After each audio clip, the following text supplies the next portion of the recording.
بعض المصلين عند خروجهم من المسجد يستعملون حركة الأندرتيكر في رمي حذائهم على الأرض.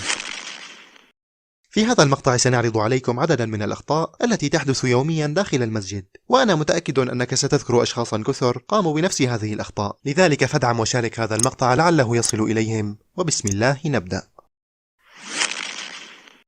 كما ذكرنا في المقدمة، بعض الناس لا يتنازل وينحني لوضع حذائه على الأرض، بل يرميه بكل قوته.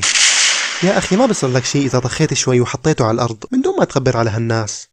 أيضا هناك اختراع يسمى خزانة الأحذية، يمكنك وضع المرسيدس الخاصة بك فيها إلا إذا كان هذا المنظر يعجبك. دائما عندما يركع الإمام نجد أشخاصا يركضون بكامل سرعتهم ويصدرون أصواتا ليعلم الإمام أنهم قادمون، فلا يقوم من ركوعه حتى يأتوا. وطبعا نهى النبي صلى الله عليه وسلم عن ذلك، فقال إذا أقيمت الصلاة فلا تأتوها وأنتم تسعون، وأتوها وأنتم تمشون وعليكم السكينة، فما أدركتم فصلوا وما فاتكم فأتموا. حاول أن تؤجل عد المصابيح التي فوقك إلى حين انتهاء الصلاة، واحرص على أن يكون نظرك تجاه موضع سجودك ولا تلتفت به يمينا ويسارا.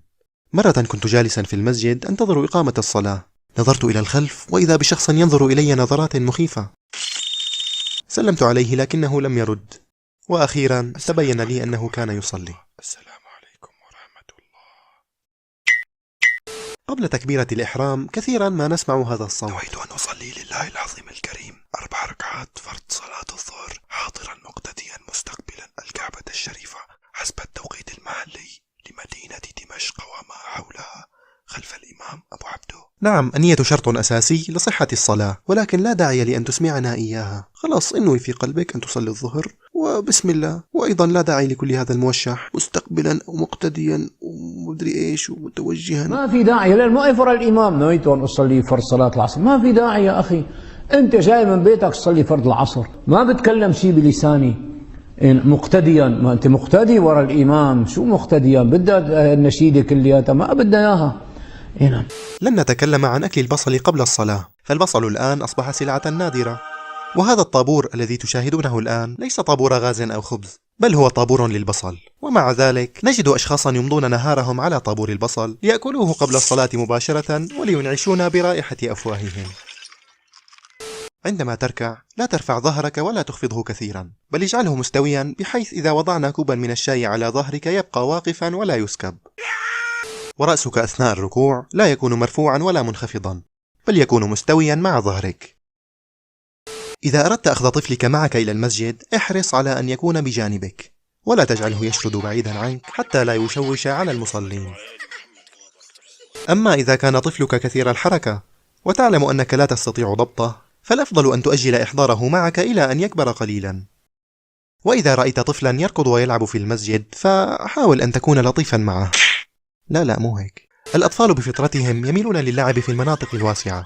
انظروا مثلا إلى الطفل معتصم يركض ويلعب، يعني الولد ولد ولو عمر بلد.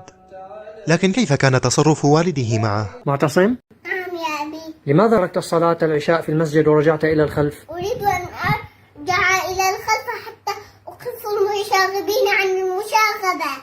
ألم تكن تشاغب معهم؟ لا. هل أنت طفل مشاغب؟ لا. ماذا إذن؟ أنا رجل يا أبي كبير. ما شاء الله، ولكن يا بني لا يجوز أن تقطع الصلاة لمثل هذا السبب، لا تفعلها ثانية. حاضر يا أبي، ولكن حسنا. ما شاء الله، بارك الله فيك. وفيك بارك الله. تخيلوا لو أن والده قام بضربه وتعنيفه، هل سيكون المعتصم محبا للمساجد كما هو الآن؟ فكم تسببت الغلظة في تنفير الأطفال من المساجد وهجرهم إياها كليا، لينشأ جيل تربى بعيدا عن المسجد بين أصدقاء السوء.